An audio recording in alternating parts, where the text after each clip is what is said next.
ಯಾರನ್ನ ಯಾರು ಟಾರ್ಗೆಟ್ ಮಾಡಿದ್ದಾರೆ ಅನ್ನೋ ವಿಚಾರಕ್ಕೆ ಸಂಬಂಧಪಟ್ಟಂತೆ ಕೂಡ ಟಾಕ್ ವಾರ್ ನಡೆದಿದೆ.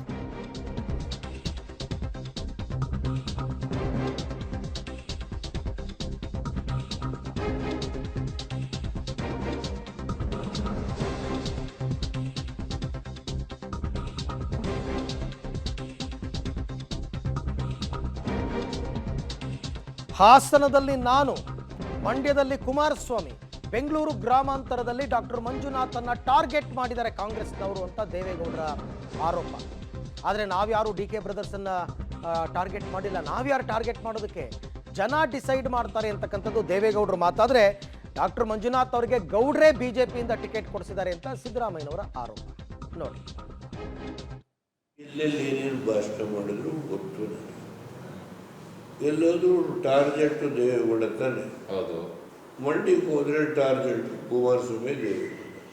ಬೆಂಗಳೂರು ಗ್ರಾಮಾಂತರಕ್ಕೆ ಹೋದರೆ ನನ್ನ ಹಳ್ಳಿನ ಟಾರ್ಗೆಟ್ ಮಾಡಿ ಮಾತಾಡೋ ನೈತಿಕ ಶಕ್ತಿ ಇಲ್ಲ. ನಾವು ರಾಜಕಾರಣಿಗಳು, ಅವ್ರು ರಾಜಕಾರಣಿ ಅಲ್ಲ. ಅದು ಕಾರಣ ನಾವಲ್ಲ, ಈ ರಾಷ್ಟ್ರದ ಪ್ರಧಾನಮಂತ್ರಿ 8.5 ಲಕ್ಷ ಜನಕ್ಕೆ ಪುಕ್ಕಟ್ಟೆ ಆಪರೇಷನ್ ಮಾಡಿದಂಥ ವ್ಯಕ್ತಿ ಇಡೀ ಹಿಂದೂಸ್ತಾನದಲ್ಲಿ ಎಲ್ಲೂ ಇಲ್ಲ. ಹೌದು, ಒಂದು ಕಡೆ ದುಡ್ಡು, ಇನ್ನೊಂದು ಕಡೆ ಜನಸೇವೆ. ಅವ್ರ ಬಗ್ಗೆ ಯಾರೂ ಲಘುವಾಗಿ ಮಾತಾಡಿದೆ.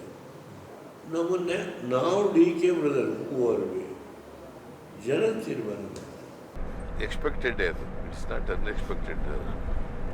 ಈ ಬಾರಿ ಅವ್ರ ಸ್ಪರ್ಧೆ ಟಫ್ ಆಗಿ ಈಗಲೂ ಗೆಲ್ತಾರೆ. ಡಿ ಕೆ ಸುರೇಶ್ ಈ ಸಾರಿನೂ ಗೆದ್ದೇ ಗೆಲ್ತಾರೆ. ಪಾಪ ಮಂಜುನಾಥ್ಗೆ ಯಾವ ಊರು ಗೊತ್ತಿಲ್ಲ, ಯಾವ ತಾಲೂಕು ಗೊತ್ತಿಲ್ಲ, ಯಾವ ಜನರು ಗೊತ್ತಿಲ್ಲ. ಅವರು 3 ಸಾರಿ ಪಾರ್ಲಿಮೆಂಟ್ ಮೆಂಬರ್ ಆಗಿ ಪ್ರತಿ ಹಳ್ಳಿ ಗೊತ್ತಿದೆ, ಜನರು ಗೊತ್ತಿದ್ದಾರೆ. ಅದರಿಂದ ಅದೇನೇನು ಎಫೆಕ್ಟ್ ಆಗಲ್ಲ. ನಿಖಿಲು ಈ ವರ್ಷನೇ ನಾನು ಮಂಡ್ಯದಲ್ಲಿ ನಿಲ್ಲಿಸಬೇಕು ಅಂತ ತುಂಬ ಹಠ ಮಾಡಿ. ಅವರೇ ಮಾಡಿದ್ರ, ನೀವು ಮಾಡಿದ್ರಿ? ನಾನೇ ಮಾಡಿ. ಆದರೆ ಜನ ಕುಮಾರಸ್ವಾಮಿ ಬೇಕು ಅಂತ ನಾನು ಈ ವರ್ಷನೇ ನಿಲ್ಲಿಸಬೇಕು. ನನ್ನ ಕುಮಾರಸ್ವಾಮಿಗೆ ಚರ್ಚೆ. ಏಕೆ ನಾನು ಸತ್ಯ ಹೇಳಿದೆ, ಹಾರಸ್ಕೊಂಡಿದ್ದೆ ಎಲ್ಲ ಮಕ್ಕಳು. ಅವನ ಹಾರಸ್ಕೊಂಡು ಭಾಳ ಪ್ರಬಲವಾಗಿ. ಅದ್ಮೇಲೆ ಹೋದ ಸರಿ ಬೇಡ ಅಂತ, ಹೋದ ಸರಿ ಕೂಡುದು ಅಂದೆ. ಏನು ಕಳೆದ ಸಾರಿನ ಅವ್ರ ಮಗ ನಿಲ್ಸಿದ್ರು, ಈ ಸಾರಿ ಅವರೇ ನಿಂತ್ಕೊಂಡಿದ್ದಾರೆ. ಅವ್ರ ಮಗ ನಿಂತ್ಕೊಂಡ್ರೇನು ಅವ್ರು ನಿಂತ್ಕೊಂಡ್ರು, ಎರಡು ಒಂದೇ ಅಲ್ಲ. ಆಗ ಒಂದು ವ್ಯತ್ಯಾಸ ಏನಪ್ಪ ಅಂತಂದರೆ, ಕಳೆದ ಸಾರಿ ಲೋಕಸಭಾ ಚುನಾವಣೆ ನಡೆದಾಗ ಕುಮಾರಸ್ವಾಮಿ ಚೀಫ್ ಮಿನಿಸ್ಟರ್ ಆಗಿದ್ರು, ಈಗ ಚೀಫ್ ಮಿನಿಸ್ಟರ್ ಇಲ್ಲ. ಅದರಿಂದ ಮಂಡ್ಯದಲ್ಲಿ ಸೋಲು ಗ್ಯಾರಂಟಿ. ಅವರು ಪಕ್ಕ ಸೋಲು. ಡಿ ಕೆ ಶಿವಕುಮಾರ್ ಅವ್ರ ಜೊತೆನಲ್ಲೇ ಜೋಡೆತ್ತು ಅಂತ ಕರೀತಿದ್ದಾರೆ. ಯಾರಿಗೆ?